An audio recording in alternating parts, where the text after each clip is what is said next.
민주주의를 걷다 3일부터 60까지 함께 걷는 민주올레길 한종수 Walk for Democracy 자유운고 2-22 4월 17일 수요일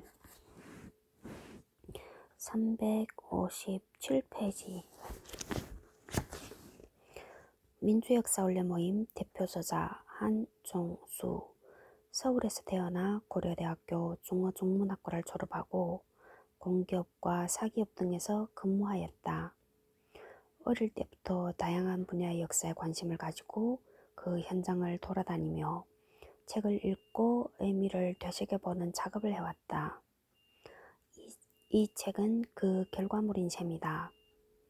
지은 책으로는 첫 작품인 세상을 만든 여행자 2010과 대표작 강남의 탄생 2016을 비롯하여 2차 대전의 마이너리그, 서서울에 가면 우리는, 라면의 재발견, 미 해병대 이야기 등이 옮긴 책으로는 영락제, 화해 질서의 완성, 황관 이야기, 제국은 어떻게 망가지는가 등이 있다.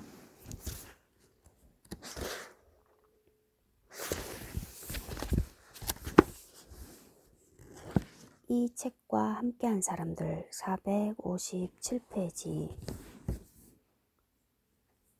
박재심, 이상빈, 이인숙, 조정자, 이재영, 전선혜, 정진희, 김학기, 김종권, 이철행, 정원숙, 정형석, 이희숙, 박진, 선우경, 이복실, 정숙항, 박선희, 박영채, 이지환, 백수영, 이선은, 김영덕, 박이병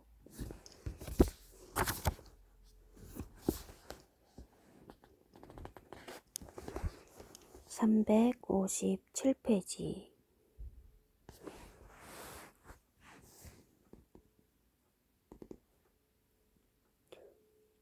60 민주올레 코스 1987년 6월 항쟁 상황일지 1월 14일 박종철 고문치사 사건 발생 3월 3일 고 박종철 군 국민추도회 준비위원회 전국 주요 도시에서 고 박종철 군 49제와 고문추방 국민대행진 진행 4월 13일 전두환 대통령 개헌 논의를 유보하고 현행 헌법으로 정부 이양을 한다는 내용의 4.13 특별선언 발표 5.18 천주교 정의구현 전국사재단 박종철 고문치사 사건 진상 폭로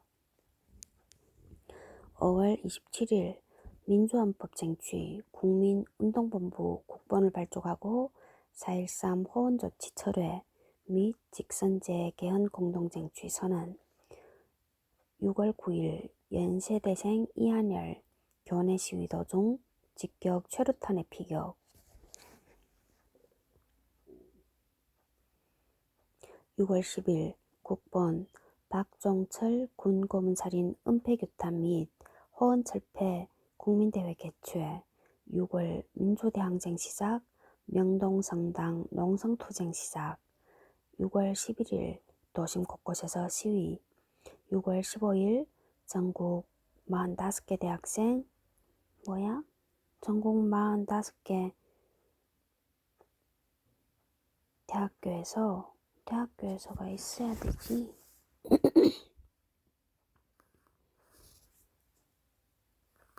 대학생 6만 8천여 명 경찰 시위 국본 6월 18일 국본 전국 주요 도시에서 최루탄 추방 결의대회 개최 전국에 150만 명 참가 6월 26일 민주헌법 쟁취 국민평화대행진 전국 33개 지역에서 180여만 명 시위 참가 6월 29일 노태우 민정당 대표 6월 29일 선언 발표 대통령 직선제 개헌과 김대중 3인복권 구속자 석방 등 시국 수습을 위한 8개 항 선언 7월 5일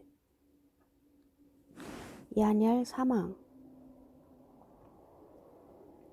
7월 9일 고 이한열 연결식 시민학생 100만여 명 서울시청 앞 운집.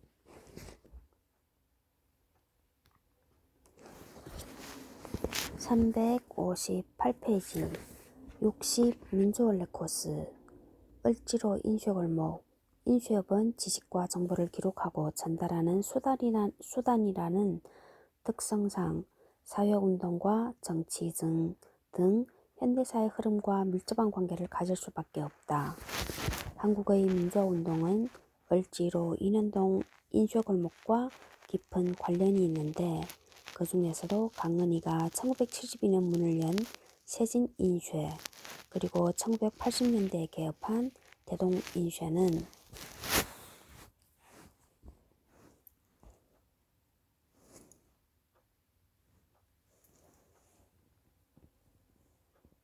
민주화운동과 깊은 인연이 있다.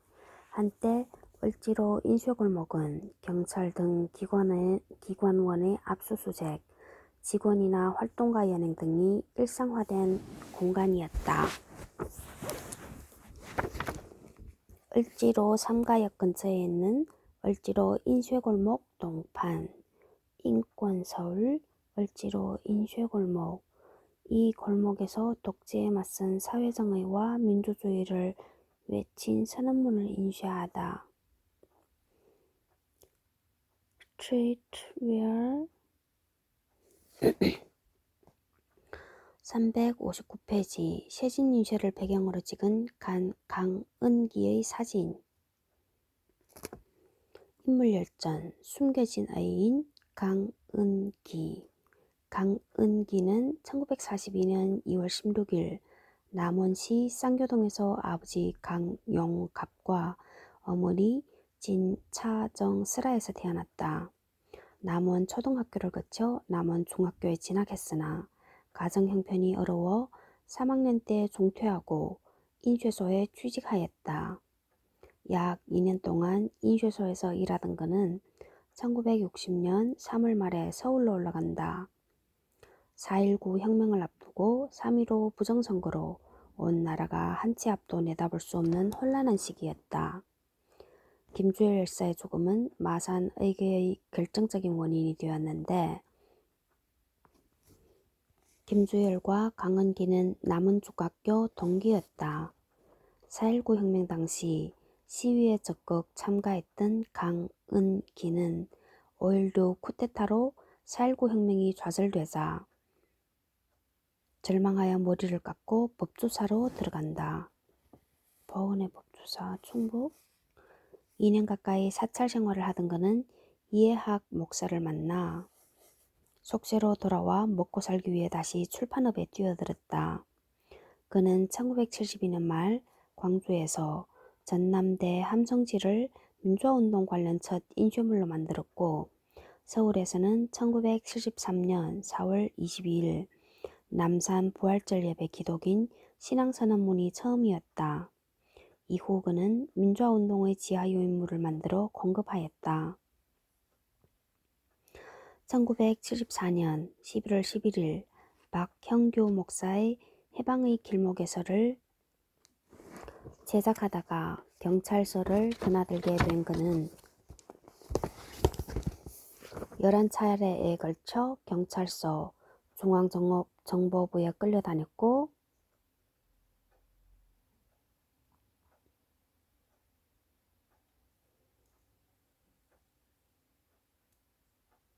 다섯 차례에 걸쳐 구금되거나 옥살이를 했다. 당시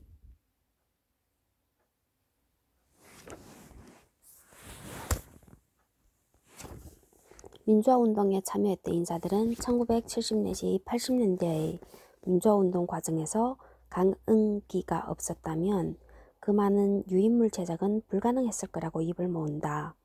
강은기는 췌장암으로 세진인쇄 인근의 백병원에서 60세를 기로 생애를 마쳤는데 장례위원회의 고문은 고은, 박형규, 한승헌을 비롯한 10명의 민주인사였고 공동 장례위원장은 김근태, 이부영, 이창복, 이해학, 지선, 함세웅이었다. 장례위원으로 유인태, 정동영, 정대철 등 184명이 참여하였는데 그의 시신은 동지들이 잠든 마석 모란 공원에 묻혔다. 백병원, 명동성당에 인접한 백병원은 그 위치로 인해 많은 열사들이 마지막 숨을 거둔 장소가 되었는데 가장 대표적인 인물이 1988년 산화한 조성만 열사와 1991년 폭력경찰에 의해 희생된 김귀정 열사이다.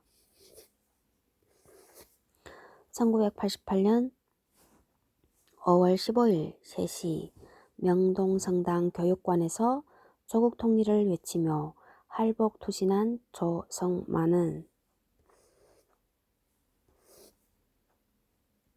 3시 45분 백병원 응급실로 옮겨졌다. 인공호흡을 통해 겨우 숨을 유지하고 있던 조성만은 중환자실로 옮겨진 후 7시 20분 숨을 거두었다. 할복 투신. 이때 백병원 주변에서는 명동성당 청년단체연합회 회원들을 중심으로 경찰의 시신 탈취에 대비하여 연좌농성이 벌어지고 있었다. 연락을 받은 열사의 어머니가 전주에서부터 택시를 타고 백병원에 도착한 시간이 9시 20분이었다. 다급하게 명동성당 청년단체연합회와 학생 및 재야단체들을 중심으로 조성만 열사 민주국민장 장례위원회가 만들어지고 시신은 백병원에서 명동성당 문화관 영안실로 옮겨졌다. 5일장으로 거행된 조성만 열사의 장례식에는 30만 인파가 모여 그의 죽음을 추모했으며 장례 대열이 시청 앞을 지날 무렵에는 햇무리가 나타났다. 조성만의 죽음 이후 통일운동이 본격적으로 벌어져 문익환 목사, 임수경 전대협 대표의 방북 등으로 이어졌으며 드디어 2000년 남북 정상의 6.15 공동성명과 2007년 14 공동선언 등으로 조금씩이나마 결실을 맺어가기 시작했다.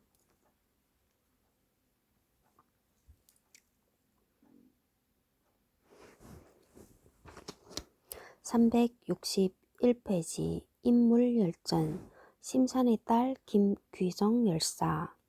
김귀정 열사는 1966년 서울 왕십리에서 아버지 김복배와 어머니 김종분의 일남 이녀 중 차녀로 태어났다. 당시 집안 형편은 무척 어려웠다. 부친의 순탄치 못했던 사회생활 때문에 어머니의 노점 수입이 가족의 생계를 좌우했을 정도였다. 하지만 이처럼 어려웠던 가정 환경에도 불구하고 가족들의 회고에 의하면 열사의 유년 시절은 구김살이 없었다. 어머니의 노점 행상은 열사가 무학여고를 졸업하고 그해 한국외대 용인 캠퍼스 불문과에 입학하기까지 계속되었고 부친은 잦은 사업 실패로 집에서 쉬는 날이 많았다. 결국 학교를 중도에 그만두고 2년여 동안 자동차 정비소에 사무직으로 취직하여 받은 월급과 식당 아르바이트로 가사를 도왔다. 그러면서도 열사는 이듬해 경기대학교에 원서를 제출하고 다시 대학 시험을 보았지만 낙방하였고 다시 도전하여 성균관대 불문과에 합격하였다. 김귀정 열사. 하지만 문과대 불문과에 원서를 내지 않고 야간대학교 불문과에 원서를 냈다. 낮에는 아르바이트를 하면서 어려운 생계에 힘을 보태고 저녁엔 면학의 꿈을 불태우려 했던 것이다. 성균관 대학교에 입학하고서도 열사의 생활은 별로 변한 것이 없었다. 그 당시의 생활을 열사는 다음과 같이 일기했었다.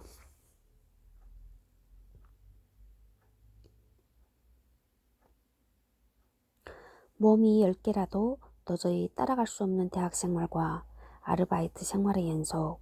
공부를 하기 위해 대학을 들어왔는데 그 대학을 다니기 위해서 나는 공부를 제쳐두고 돈을 벌러 다닌다. 그렇게 어렵고 바쁜 대학 생활 때문인지 열사는 자신의 주위에 투쟁하고 있는 선배와 동기들에게 미안한 마음을 가지면서도 그들을 옆에서 지켜봐주며 도와주는 것이 자신이 할 수 있는 최선이라 생각했다. 오늘 교토가 있었다. 내일 당장 두 과목의 시험이 있고 그것보다도 더욱 용기가 없었기 때문에 나는 나서질 못했다. 불의에 한가하며 자신들의 모든 것까지 벌어가며 싸우는 사람들을 위해 기도해주고 그들 옆에서 작은 힘이 될 수 있도록 노력하는 내가 되고 싶다. 그러나 이쯤 열사의 생각에 큰 변화를 주는 일이 일어난다. 그 당시 학생운동을 하다가 수배자가 된 고등학교 친구를 만나게 된 것이다. 물론 다른 대학에 다녔다. 그 친구의 운동에 대한 신념과 낙관은 생활에 지들어 있는 열사에게 지성인이란 무엇인가에 대한 신선한 충격을 주었다. 열사는 바쁜 생활과 어려운 가정 환경 때문이긴 하지만 도피에 사는 자신의 모습과 대비되는 민중과 조국의 어려운 현실에 정면으로 맞서는 청년의 얼굴을 어릴 적 친구로부터 발견해내고 자신의 모습에 대한 반성을 하기 시작한다. 이렇게 열사는 조금씩 보통 여대생의 얼굴에서 이 땅의 현실을 고민하고 투쟁하는 실천가의 얼굴로 변해갔다. 열사로부터 청년 운동가의 얼굴을 발견할 수 있는 곳은 대학 생활 시절 가장 정열적이고 헌신적인 생활 공간이던 심산연구회였다.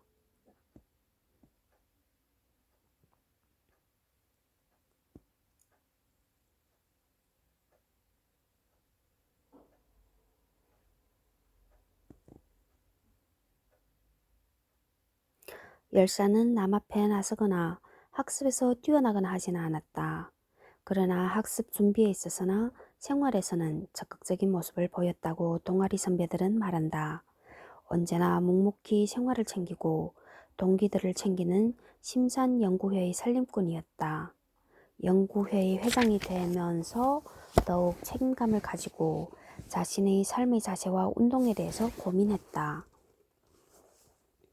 이러던 중 89년에 아버지가 돌아가시고 더욱 생활에 어려움을 겪게 되었지만 열사의 생활과 투쟁에는 변함이 없었다.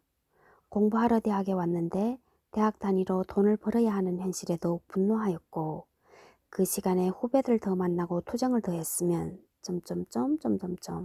하고 아쉬워했다. 난 또 이렇게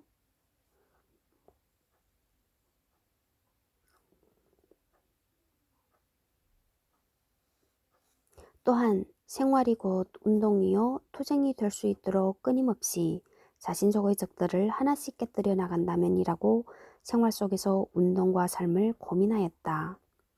열사가 동아리연합회 부회장으로 출마하였다가 낙선한 후 다시 한번 심산연구회라는 공간에서 활동을 펼쳐나갈 무렵에는 이미 스스로 운동하는 사람의 삶에 대한 생각이 굳건히 서게 되었다.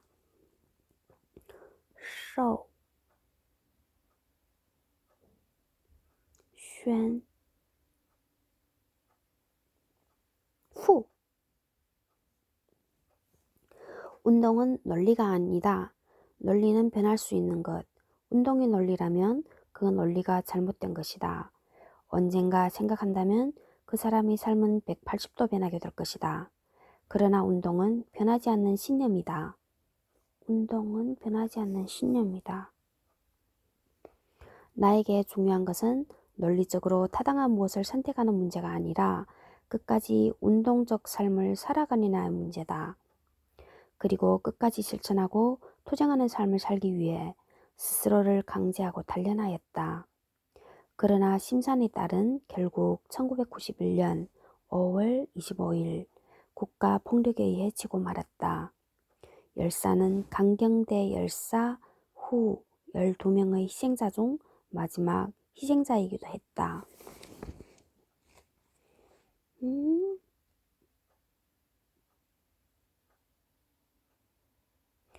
이거 어떻게 돌아오지?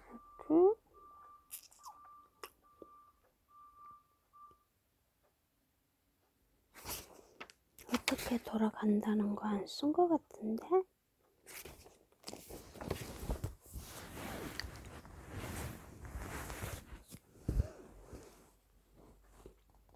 (365페이지) 해야 할 이야기 백병원 투쟁 여기에 나올라나? 5월 25일부터 6월 11일까지 1991년 5월 25일 오후 5시 그런 것 같다.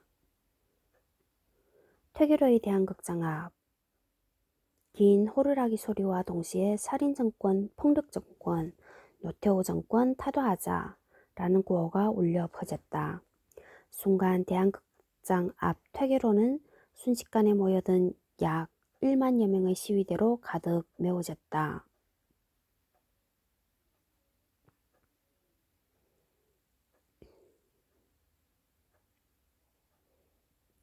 비록 바로 이날 오후 2시 대학로에서 진행되기로 한 폭력살인, 민생파탄 노태우 정권 퇴진을 위한 제3차 국민대회가 공권력의 원천 봉쇄로 인해 계획대로 진행되지 못하자 삼성교에서 1차 시위를 마치고 서울 시내 각 지역에서 산발적으로 투쟁이 벌어진 것이다. 오후 5시경 퇴계로에서도 시위가 시작됐다. 비는 내리고 3만여 명의 시위대와 1,800여 명의 경찰이 뒤섞여 퇴계로 일대는 말 그대로 아수라장이었다. 전경과 백골단은 최루가스를 내뿜는 페퍼포구 차량을 앞세워 시위대를 해산, 아니 공격하기 시작했다. 불과 25분 동안에 당시 경찰 발표에 따른 숫자로도 무려 1,500여 발의 최루탄을 난사하며 시위대를 압박하였으니 공격이라는 표현이 어울렸다. 그날은 비가 내리고 역풍입으로 효과가 낮았으므로 전경과 백골단은 최루탄을 다량 근접, 직격 발사하였다. 순식간에 퇴계로 일대는 아수라장이 되었고 포위된 시위대는 주위의 작은 골목골목으로 피하기 시작하였다. 후미에 위치하고 있던 시위대 중의 일부는 경찰의 공격이 시작되자 물랑루즈 앞의 골목으로 빠져나가려 하였다. 그러나 폭 1.5m의 골목에 순식간에 200여 명이 몰려들자 넘어지고 쓰러지면서 아수라장이 벌어졌다. 추격해 들어온 전경과 백골단은 이에 아랑곳하지 않고 골목에 모여있는 시위대를 U자형으로 포위하고 진압하였다. 경찰의 진압이 어느 정도 끝나갈 즈음 골목길에는 주인 잃은 신발과 안경 등 시위대의 소지품이 하얀 최루탄 가루를 뒤집어 쓴 채 나뒹굴었다. 김귀정이 그곳에 쓰러져 있었다. 그녀를 발견한 학생들은 한겨레 신문 취재차의 도움을 받아 백병원으로 이송했다. 김귀정은 몇몇 부위의 피멍과 상처 외에 별다른 외상은 없었지만 영원히 깨어나지 못했다. 몇몇 부위의 피멍과 상처 외에 별다른 외상은 없었지만 영원히 깨어나지 못했다. 왜 그러지? 시신을 1차 금환한 백병원 측은 특별한 외상이 없어 압박에 의한 질식사로 보이나 정확한 사인은 부검을 해야 알 수 있을 것이라고 밝혔다. 그리고 집회와 시위에 지친 몸을 끌고 몰려났던 청년 심산들은 그날 세 번째 시위 장소인 청량리 오스카 극장 앞에서 혹은 학교에서 비벌을 들었다. 성대불문과 4학년 김귀정 사망. 강경대 열사가 간 지 한 달밖에 안 되었고 박창수 열사의 시신을 강제로 탈취해서 부검했던 것처럼 열사의 시신을 탈취할 우려가 컸다. 가자, 백병원으로 누이를 지켜야 한다. 그렇게 청년 심산들은 백병원으로 달려가기 시작했다. 그러나 살인을 저지른 공권력은 이미 약 5천여 명의 병력을 백병원 주위에 배치하고 봉쇄는 물론이고 셔틀을 부수는 등 시신 탈출을 위해 압박해 들어오고 있었다. 그러나 다행히 백병원에는 누이의 죽음을 듣고 먼저 달려와 있던 300여 명의 사수대가 있었기에 막아낼 수 있었다. 백병원에 진입하지 못한 청년 심산들은 인근 동국대로 집결하였다. 5월 26일 새벽 2시 30분경 지도부의 결정이 내려지자 곧 어깨를 걸고 동지가를 부르면서 새벽 공기를 가르며 백병원으로 뛰기 시작했다. 다행히 전경들은 차 안에서 자고 있어 별다른 충돌 없이 백병원 진입에 성공하였다. 이렇게 15일간 벌어진 청년 심산의 백병원 투쟁이 시작되었다. 중앙 대짜법판 앞에 분향소가 설치되고 열사를 죽인 정권에 대한 청년 심산들의 분노가 넘쳐나기 시작하였다. 모든 청년 심사는 한마음으로 모든 수업과 시험을 멈추고 학년 총회, 과 총회를 진행하였고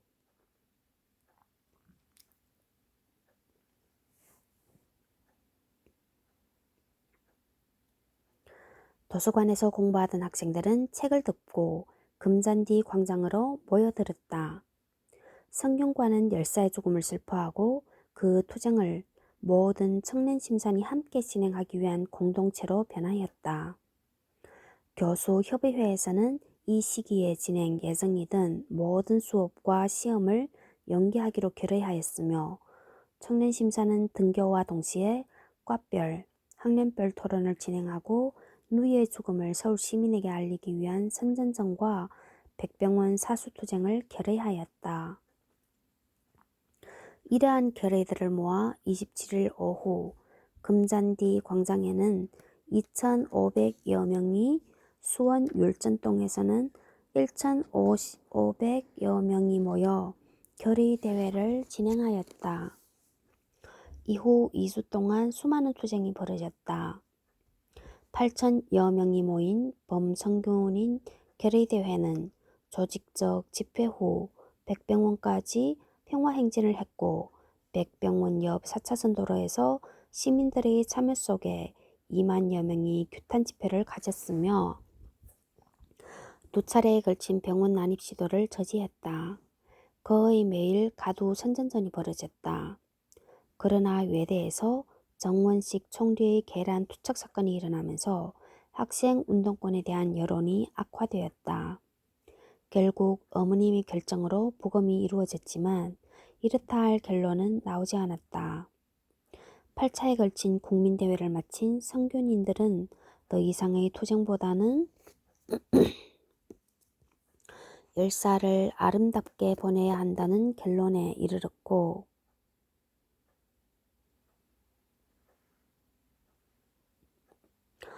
12일이 장례일로 결정되었다. 그런데 보름간의 투쟁은 마지막 고비를 남겨두고 있었다. 바로 열사의 시신을 교정에 진입시킬 수 있느냐의 문제였다. 10일 오후 사단법인 성균관은 열사의 시신을 성대 안에 옮겨올 수 없다면서 긴급 대책 회의를 열었다.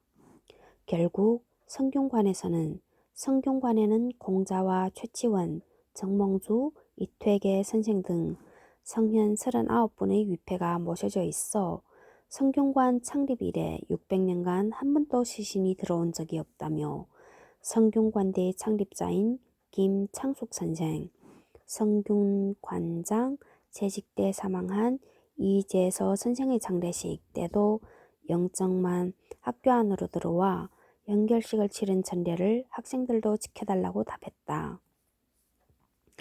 성균관 측은 또 학생들이 시신을 성균관대 안으로 들어올 경우 전국 232개 향교와 257개 유림회 지부의 1만여 유림을 동원, 실력으로 저지하겠다고 밝혔다. 한편 대책위는 10일 오후 장을병 총장에게 이 문제에 대한 협조를 요청했으나 장 총장은 성균관대의 모체인 성균관의 600년 전통을 깨는 총장이 될 수 없다며 장례대책위원회가 성균관과 충돌을 빚으며 시신을 성대로 들여올 경우 사표를 낼 수밖에 없다는 입장을 밝혔다. 총학생회도 운구 문제로 불행한 일이 벌어져서는 안 된다는 교수들과 도서관에서 공부하고 있던 500여 명의 학우들이 모인 긴급 토론회에서 많은 의견들을 나누었다. 특히 언론에서는 정원식 총리 계란 사건 이후 또 한 번 학생운동의 도덕성에 치명타를 안겨줄 일이 벌어질 수 있다는 예상을 하면서 이 사건을 매우 관심 있게 다루었다. 그들과 정권은 학생들이 성균관과 폭력적인 몸싸움이라도 벌일 것이라고 판단했으며 이는 민주화운동 세력을 탄압할 절호의 기회를 줄 것이라고 생각했다. 강주진 성균관 이사장 등 성균관 유림 100여 명은 운구 행렬이 오후 5시 10분쯤 교문 앞에 도착하자 교문을 걸어 잠근 뒤 교문 앞에 의자를 놓고 앉아 운구 행렬을 막았다. 결국 학생들의 간청과 긴 협의 끝에 학교 측이 연문이나 후문을 통해 들어가는 것은 있을 수 있지 않느냐고 한 걸음 양보하는 듯한 반응을 보이자 오후 6시 40분쯤 정문에서 300m쯤 떨어진 도서관 쪽 연문을 통해 시신을 학교 안으로 옮겼다. 이렇게 되어 정권과 언론이 그렇게 바라던 불행한 사태는 벌어지지 않았다. 성균인들은 지혜롭게도 예의 바른 모습을 보여주었고 고지식한 유림 어른들까지도 규정이가 마지막으로 교정을 볼 수 있게 해주세요 라며 비오는 날 치마 차림으로 무릎을 꿇고 읍소하는 성균인들의 모습에 마음이 움직일 수밖에 없었다. 금잔디 광장에 모인 1만 6천여 명의 학우들과 연결식을 가지고 대학로, 종로가 종로 3가를 거쳐 탑골공원 앞에서 1차 노제를 치렀다. 원래 백병원 앞에서 노제를 치르기도 했지만 경찰의 저지로 가지 못하고 장 총장을 비롯한 각계 각층 어른들의 노력으로 백병원 대신 탑골공원 앞에서 노제를 치른 것이다. 그날 모든 이들이 슬프고 안타까웠지만 가장 슬픈 사람은 역시 열사의 어머니였다. 어머니는 규정이의 마지막 가는 길에 오열을 터뜨렸다. 탑골공원 앞 노제를 치른 후 다시 대한극장 앞에서 2차 노제가 치러졌다. 경찰 추산으로도 4만여 명의 시민들이 열사의 마지막 길에 함께했다. 대한극장 앞 두 번째 노제를 마치고 운구 행렬은 근해의 모교인 무학요고를 거쳐 수많은 민주열사들이 묻혀있는 모란공원으로 향했다. 현재 열사의 무덤은 이천에 새로 조성된 이천 민주화공원으로 이전되었다. 열사의 추모비는 명륜 캠퍼스 심신동산 바로 아래에 있다. 370페이지 명동성당. 명동성당은 프랑스 신부들에 의해 건립되었는데 천주교 박해라는 악연 때문에 통상조역은 일본, 미국, 영국보다 상당히 늦은 1886년에 조인되었다.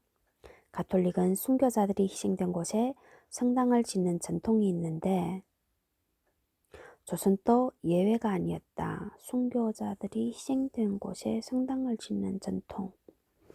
이곳은 조선시대의 명례방이라 했는데 한국 천주교 최초의 순교자 김범우 토마스의 집이 있었고 한국에서 처음 천주교 전례가 거행된 장소였다. 프랑스 신부들은 먼저 명동성당 사제관을 1890년에 준공했다. 명동성당은 사제관 준공 2년 뒤인 1892년 8월 5일 착공하여 1898년 5월 29일에야 준공했다. 조선정부는 공정과 역대왕들의 어전을 모시는 영희전을 굽어본다는 이유로 명동성당 건축을 반대했지만 영희전 지금은 없지 않아? 결국 약화되는 조선정부의 힘으로는 막지 못하였다. 명동성당은 준공 이후 그 규모와 언덕 위에 있는 위치 때문에 서울의 대표적인 근대 건축물로 자리 잡았지만 1909년 12월 22일 성당 입구에서 벌어진 이재명 열사의 이완용 공격을 제외하고는 독립운동이나 민주화운동의 공간으로서는 별다른 역할을 하지 못했다.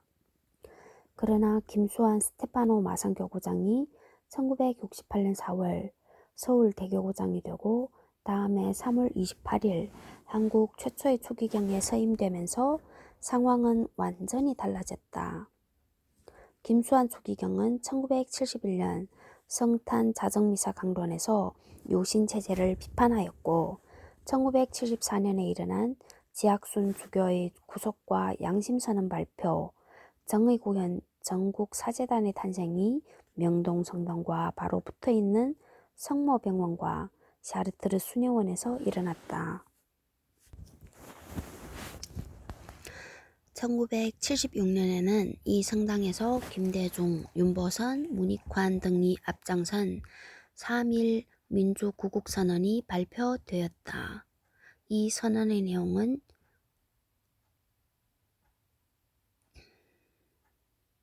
민주주의는 대한민국의 국시이고 승공의 길이며 민족 통일의 첩경은 민주 역량을 기르는 일이며 3.1운동과 4.19 때 쳐들었던 아시아의 회포를 다시 쳐드는 일이다 정도의 내용이었지만 정적 김대중이 서명했다는 소식에 대노한 박정희가 김대중과 문익환을 비롯한 11명을 구속하면서 사태가 확대되었다.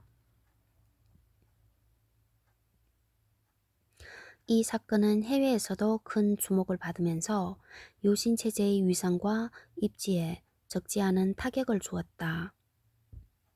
이와는 별개로 3.1혁명은 70년대 민주화운동 세력에 의해 다시 소환되었고 1977년과 1978년에도 선언문이 발표되었다. 이와 대조적으로 박정희 정권은 3.1 기념식을 계속 축소했고 결국 요신체제 이후에는 신뢰행사로 격화시켰다. 1980년대에 들어서 명동성당은 5월이면 광주항쟁 추모미사가 열리는 등 민주화운동의 중심이자 상징이 되었다. 1987년 1월 14일에 박종철 열사 고문치사 사건이 일어난 이후 1월 26일 저녁 명동 성당에서 박종철 군 추도 및 고문 근절을 위한 인권회복 미사가 거행되면서부터 명동 성당은 87년 6월 항쟁의 중심지로서 부상하고 있었는데 그 절정은 5월 18일 사재단의 박종철 군 고문 치사 사건의 진상이 조작되었다라는 성명서 발표였다. 그 경과는 아래와 같다. 1987년 1월 18일 영등포 교도소 격리사동에 갇혀있던 이부영은 간밤에 들어온 2명이 박종철 고문치사 사건과 관련된 치안본부 대공수사단 경찰관이라는 얘기를 들었다. 이부영은 당시 0.72평짜리 작은 방에 수감되어 있었는데 이들 고문 경찰관은 멀찌감치 떨어진 4평이 넘는 큰 방에 따로따로 수감되었다. 그들 방 옆에는 별도의 교도관이 배치되어 특별 감시를 했다. 그런데 교도관을 통해 이상한 소문이 들려오기 시작했다. 그들은 가족들이 면회 왔을 때 억울하다는 말을 했으며 특히 강진규 경사는 시멘트 바닥에 엎드려 엉엉 울면서 칠순의 아버지에게 불효자식을 용서하라고 하소연했다는 것이다. 그리고는 이내 그들의 가족 면회가 금지되었으며 곧이어 대공수사단의 간부진들이 찾아와 그들 사이에 언쟁이 벌어지고 회유와 협박이 있었다는 얘기가 속속 전해져 왔다.